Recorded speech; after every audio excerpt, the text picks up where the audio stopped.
Hey everyone, how's it going? It is I, the real Randy Chavez, coming at you today with a Veve OMI update video. Guys, if you're new, welcome. For not, welcome back. I love y'all. Everyone say hello to Dashi. Hello, Dashi. Commenting, liking, and subscribing is a free way to help support the channel. Non-free ways are Patreon and smashing that super thanks button down below.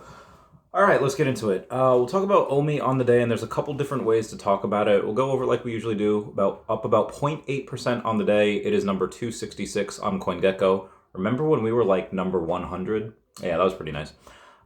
Anyway, for the volume on the day, 990,000, so just shy of 1 million, again, which is pretty decent volume, but it is has not done much for the price. I think just because I've seen a couple of people that have put in some very significant amounts of money and it really hasn't moved it, whereas there have been other times where, hey, I put in like 7 grand and it jumps up like 8%.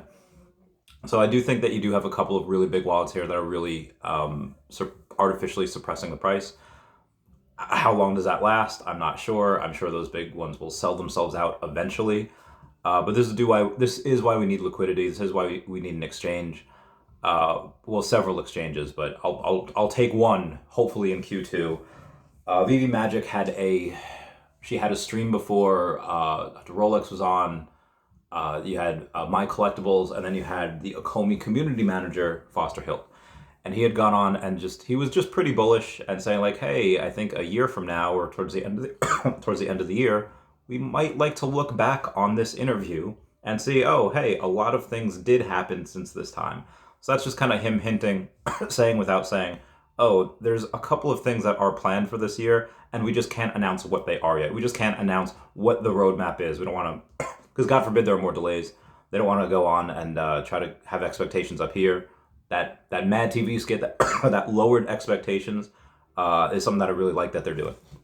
We had a little bit of action over on X today where Binance had posted, what's the most underrated project in crypto? So me, of course, going and saying definitely a Veve official and their OMI token. They have the Disney, Star Wars, Marvel, Universal, USPS, and other major licenses. And unlike others who have been cutting staff or downright closing, Veve has been building and growing the bear market. We have Crypto Bits going on and saying, well, let's talk about IP, Chavez, so does Flow blockchain. And yeah, correct, they do.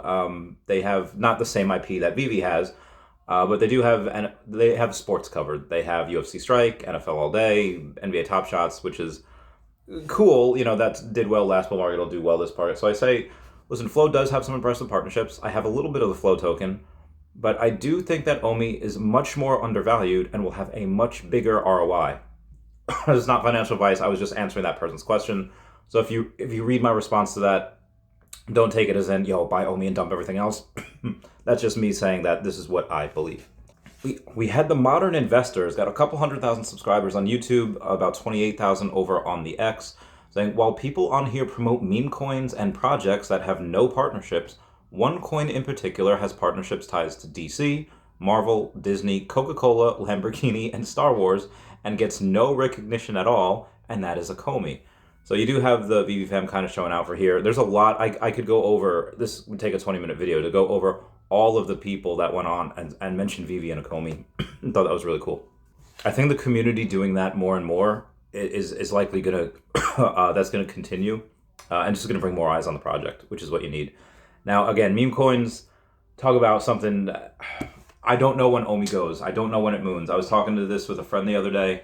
I was like, listen, we're likely going to get X, Y, and Z in Q2 and, and beyond Q3. But just because we get those things, just because they start rolling out, I'm going to guess in Q2, doesn't mean that the price moves right away. Again, you do need an exchange. You do need this liquidity because clearly what we have now is not going to work. It's not going to happen. There's too much sell pressure for it to really move, even if there is some demand for the token and we have 2 million in volume instead of like 600,000. You do need those exchanges for liquidity, which again I'm sure they're working on. But again, even if they do roll everything out, even with an exchange, that narrative has to hit. That narrative, like digital collectibles, has to hit. Metaverse has to hit. And even when the metaverse narrative hits, we have to have Veveverse out before then. So if that metaverse narrative happens in Q1, Veveverse likely is not going to be out in Q1. We're likely not going to get that phase 1 until Q2. But again, they could surprise us. Who knows? So that's why certain meme tokens, like, well, Chavez, what could I buy before OMI goes? I mean, there's a lot of things. Like any of the top 10 in crypto, likely going to get some movement there. I mean, you already have the last few months, minus the last week, the last like 10 days, there's a big correction and then everything went down. But for the past couple months, everything was going on. Solana did like a 10x. So you have these things where people go and, you can't time the market, at least not consistently. But you could have the things in the top 10, even things in the top 50. But then you could have something like Harambe coin on Solana, which goes up 250% in a day.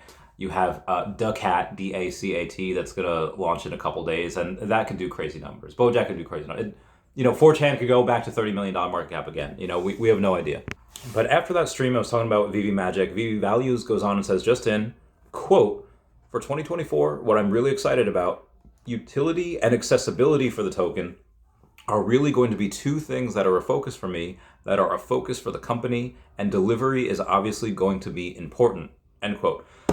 So what's he mean by that? What does he mean by utility and accessibility? Well, utility, obviously you have Season 0 and Season 1 that have already rolled out. Season 0 being getting MCP points. Season 1 obviously being the bronze tickets. And even though that's kind of light staking for it, we're not actually able to use that yet. I do believe we are going to be able to use both MCP points and bronze tickets in Q2. Again, that's just my timeline. That's not officially from Veve or anything. That's just me kind of making some estimates there. But that's utility. That's one thing of utility. When Veveverse rolls out, as long as they haven't changed anything in phase 1, only 2 accessories is going to be a thing. Well, what does accessibility mean? Well, okay, yeah, tokens on more exchanges, that could be great. But at some point, I mean, tokens being able to be bought on exchanges are normal, and that's fine. But bridging is such a pain in the butt. You buy layer 1 tokens on an exchange, you have to bridge it, your heart stops for, a couple minutes while it bridges to layer 2, and then you send it over to the Veve wallet, the OMI wallet on your Veve app. That's annoying, and no one is going to want to do that. The masses are not going to want to do that. They're not going to know how to do that. There's going to be like that. I'm just not going to do it. And I think the Veve app could not be as good because of that lack of demand or that lack of want. So what do they need to do? Well, other accessibility outside of exchanges. How do you get it into the app without confusing people?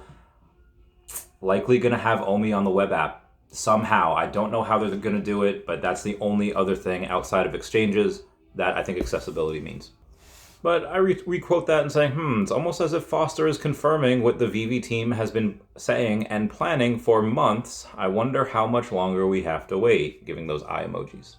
So something I had gone on and mentioned on a live stream the other day, which I'm going to go and do this now, just because some people get turned off by like the 2-hour live streams, hour-and-a-half live streams. They don't like to watch that. That's fine. Hopefully this doesn't take too long. It's been talked about before. I've said it a couple times on live streams, but when you have Dan going to South by Southwest Music Festival, I don't know if the entire Veve team will be there or if it's just Dan. Right now, he's the only speaker from Veve going to this panel. The future of Marvel Comics, X-Men, and digital comics. All right, that's pretty fun. At a music festival, we're getting that. It'd be wild if we could actually get the rights to the music. That would be fun. But this is just them saying where X-Men are going to go. I guess they're going to reboot, do whatever. And this, I'm going to put on my speculation hat here, tinfoil hat. This is just me. But I'll read something first. I'll read this in here saying, and it's a quote from Dan. In a broader conversation about the evolution of print and digital comics, join Marvel and the leaders of the revolutionary technology and digital collectibles platform Veve to discuss how the intersection of storytelling and tech are coming together in some exciting new ways in 2024. Wind the clocks back a couple months to last year. I don't know which interview it was with David.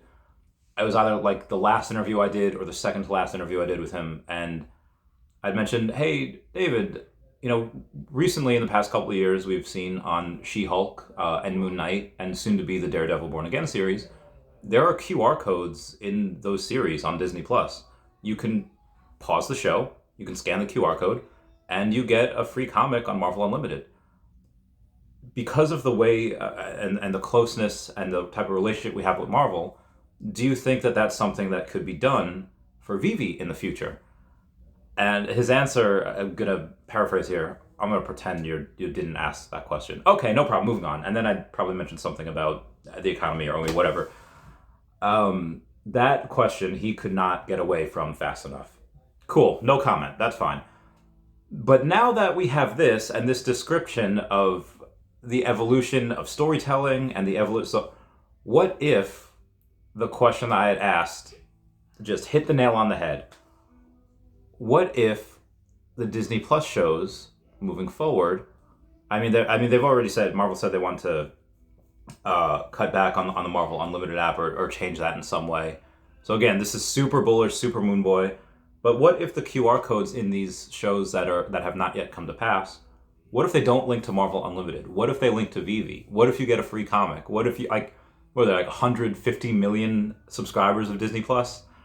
Now, with these, you have some shows that do really well, like Loki, and you have some shows that, like She-Hulk, that did not do so well and cost $250 million to make. I love She-Hulk. I thought it was great. I thoroughly enjoyed that show, but most people did not at all. For various reasons I won't get into here. But that could be one thing that they're doing. Okay, well, what about storytelling, Chavez? That's cool that we could be in the middle of something and pause it, and yeah, that's fine, but what do they mean by storytelling? Well, again, wind the clocks back a couple years ago, and many of y'all know Yostef. She is my cousin. We have a very good relationship, and she was trying to get me to buy a Bat Cow one day, which I still will. I still will at some point when OMI goes up. But she had said, listen, part of the reason to get a Bat Cow is because you get to vote on which way the story goes. You get to be a part of that story. And that was a very big selling point for a lot of the Bat Cow community. I don't know if that's still a thing and then they're still doing that. But what if, hey, these new X-Men comic series are coming out? What if you need 10 Secret Rare to do it? Or what if they go and say, hey, digital is a lot easier to sell and is a lot more, it costs just a lot less. With, the shipping, the insurance, and all of that, the physical print, the ink. Oh my God, ink is so expensive. Anyway, what if Marvel has decided we're going to slowly phase out? Like, what do you do when you have a dog that's, doesn't really like this food and he needs to get on new food? Okay, well, you still have the rest of this bag. Put a bit of the new food, and a bit of the old food. And then you mix it in until the old food is gone, and you just do it slowly but surely. What if they go and this is their way of phasing out of physical comics? Over the last 10 years, going back into comic book stores, I've seen kids go into their stores with their backpacks, they buy a comic, they have it in their hand, and they scan the QR code, and they put the comic in the backpack, and they read it on their phone. This has been a long time coming. I know a lot of the older comic heads and a lot of the old school people are not going to want to hear this. That will happen eventually, where they just completely phase that out. What was it, back in 2010, 2011, they stopped printing the Encyclopedia Britannica? Why? Because it's all online. And this way, if we do NFTs and Marvel gets a piece of that every time it sells, oh my God, this makes so much sense for them. But again, what if they decide at first, again, you don't want to rip the Band-Aid off, you don't want to do it all cold turkey. What if they decide at first, hey, we'll do a limited amount of physical release and then obviously a limited amount of the digital release on Veve. And then, they come out each month, whatever. Let's say to go with the X-Men, we'll do X-Men. Hey, Wolverine has to decide this. Is he going to go fight his son? Is he going to go and fight his daughter? Or is he going to go not do anything with these kids and then just go on his own to fight Cyclops for whatever reason, or Deadpool, whoever?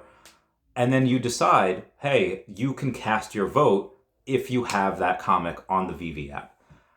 Similar to what they did with Bat Cows. And again, I could be completely off base here. There could be absolutely nothing about what I'm saying that happens. But there's a chance. If anyone remembers The Little Giants, where Rick Moranis has to go and play a football game against Al Bundy, Ed O'Neill, his brother. And at halftime, his team is losing bad. And he goes to his team and they're completely dejected and depleted and they completely lost all morale.